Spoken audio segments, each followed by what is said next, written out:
كل شيء تحت الأعين. المراقبة تمس أبسط الأحداث إلى أكبرها. تسجيل مسارح الجريمة والتجاوزات الخطيرة بكاميرات ذات دقة عالية.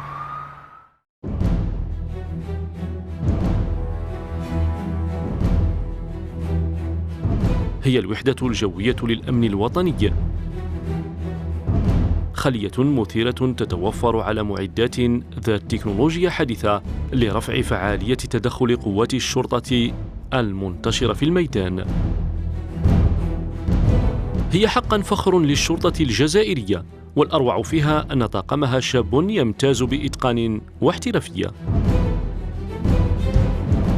للوحدة الجوية طاقم عملياتي مكون في مدارس خارج الوطن، كما تسخر بتقنيين في الملاحة الجوية ومهندسين وتقنيو الدعم اللوجستيكي.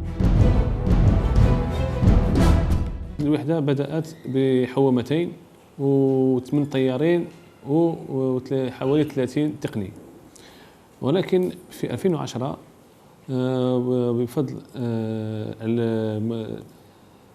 العناية والمتابعة الشخصية لسيد اللواء المدير العام الوطني تم تسطير برنامج كبير وجبار فيما يخص اقتناء الحوامات وتكوين الملاحين والتقنيين، حيث في ظرف بين 2010 و2015 قفزت عدد الطيارين من 8 طيارين إلى 56 طيار حاليا.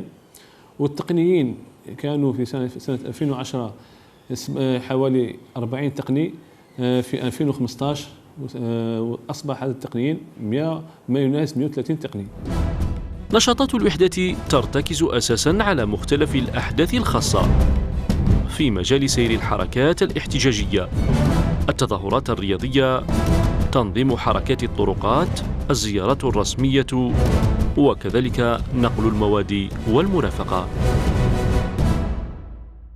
فتحت لنا هذا التكوين مجال استعمال الحوامات في العديد من العمليات لبولي سيبورت على لي فوس دو بوليس سول، حيث ان هذا نقوم حاليا بالتغطية يوميا لحركة المرور عندما تكون الذروة تاع الحركة المرورية، ونقوم أيضا باستعمال هذه الحوامات في مجالات جديدة وهي نقل وحدات التدخل إلى أماكن العمليات.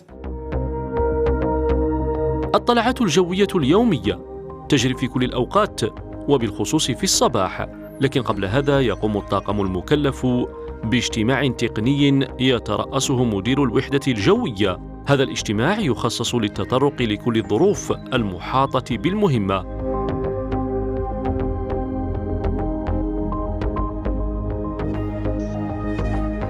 الطاقم وقبل الإقلاع يتفقد الحوامة وجاهزيتها. الحيطة والحذر واجبان، كل شيء في مكانه ولا مجال للخطأ.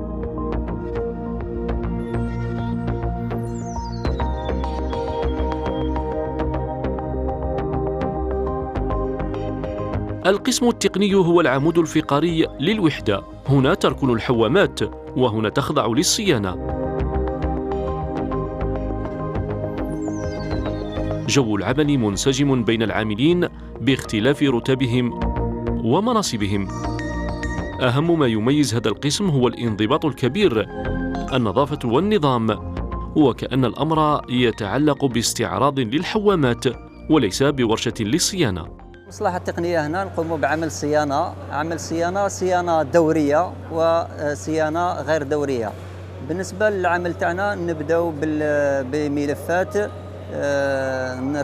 وترتيبات، نوجدوا تو لو ماتيريال نيسيسير تو لي زانغريديون لي زوتياج، ونوجدوا الموارد البشرية أيضا.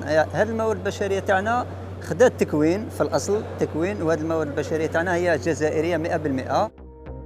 قاعة العمليات بالوحدة الجوية هي القلب النابض. هنا يتم استقبال جميع الصور والفيديوهات بواسطة نظام الاستقبال الآني للفيديو. وهنا ترسل عن طريق الألياف البصرية إلى مركز القيادة والتنسيق لأمن ولاية الجزائر، وكذلك المديرية العامة للأمن الوطني بصفة آنية.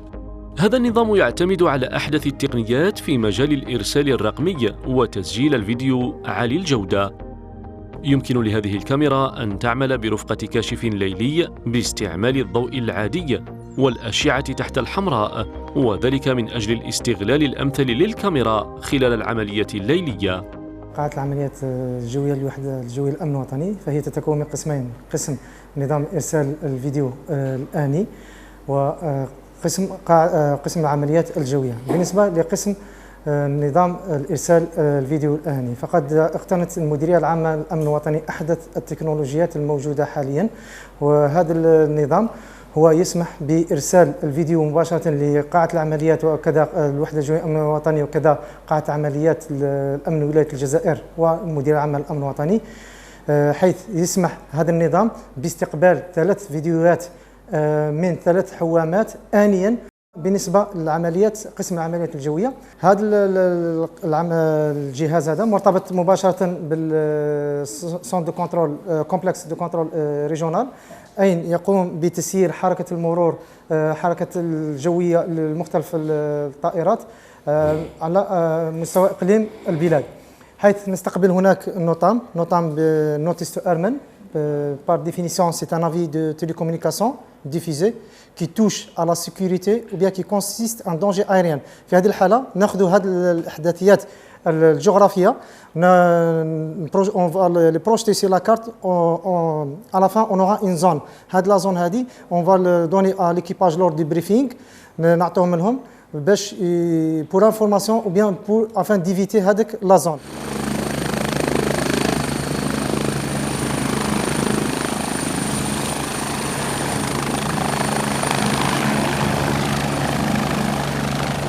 الوحدة الجوية للأمن الوطني خالية حيوية يسخر بها جهاز الشرطة الجزائرية، وسائل عصرية، تكوين متواصل، وحوامات مجهزة بآخر ما أنتجته التكنولوجيا في عالم الملاحة الجوية.